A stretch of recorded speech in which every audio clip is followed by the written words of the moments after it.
Now, the Electoral Commission has announced its forthcoming release of the 2024 electoral calendar before the end of February.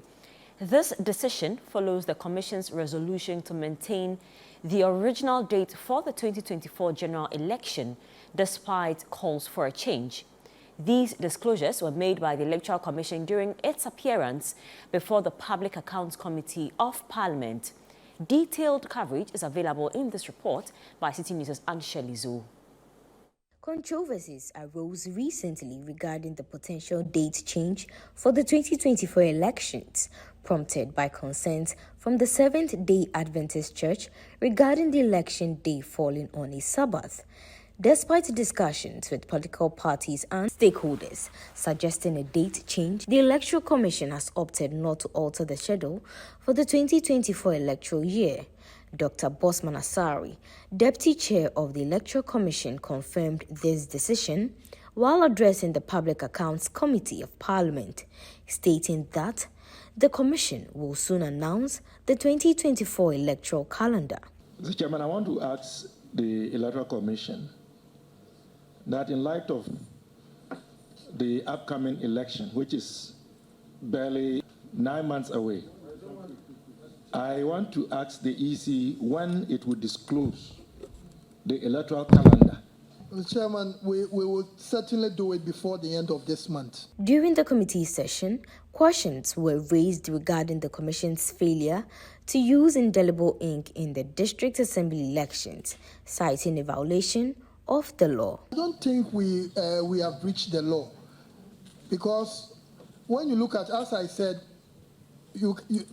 laws are made to guide activities, and there have been instances where laws have been made and you look at, there could be some conflict in the law. So we were trying to make the point that when you look, the idea of verification being verified biometrically, once you do that and you go ahead to also give the person another indication or another mark, it's clearly sending a signal that then perhaps that biometric technology you are using is faulty or defective. In November 2024, the Ghana Standards Authority closed down operations of 3 cement manufacturing companies due to the use of substandard materials in production. Michael Ochubefi, Deputy Minister of Industry, assured the committee of ongoing efforts to improve standards within the cement industry. Those factories were closed down by GSA after the audit was conducted, and it was announced to the whole public that so as of now, that's all we know. And it's also communicated to the agency of the Ministry of Finance. I mean, they also had they have a committee, a task force that is also working with other agencies of state to be able to bring the cement business, to sanitize the market, the cement business market. And I can tell you also on authority that that is not the only companies that have been found culpable. They are also working to bring other companies to book. And so this is an ongoing process. Dr. Henry Kwabna Kokofu, Executive Director of the Environmental Protection Agency, mentioned collaborative efforts with relevant authorities to ensure that domestically produced cement meets required standards. Because we are closely working alongside other institutions to regulate these industries, EPA learned of the closure, so quickly we moved in to see how it relates to our functions and all that. So the closure was done on, I think, 23rd November or so. Last year? Last year, 2023. By December, it has been lifted.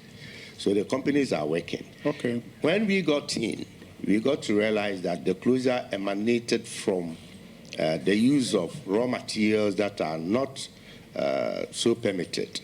They were using quarry dust instead of limestone. Yusuf Sulemana, ranking member on the Trades Committee of Parliament, cautioned the public against purchasing from the cement factories, allegedly resuming operations as they lack authorization to do so. At a point, they lifted it and asked them to meet certain conditions. They were unable to meet those conditions.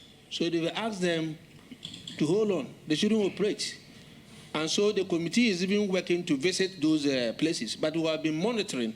And it's as a result of our monitoring that we picked the information that even though they were asked to stop, they were still in the operations. So if you ask me sitting here, I want to tell the public that until the Ghana Standards Authority issue a statement out there clearing them to operate, the Ghanaian community should not patronize their products.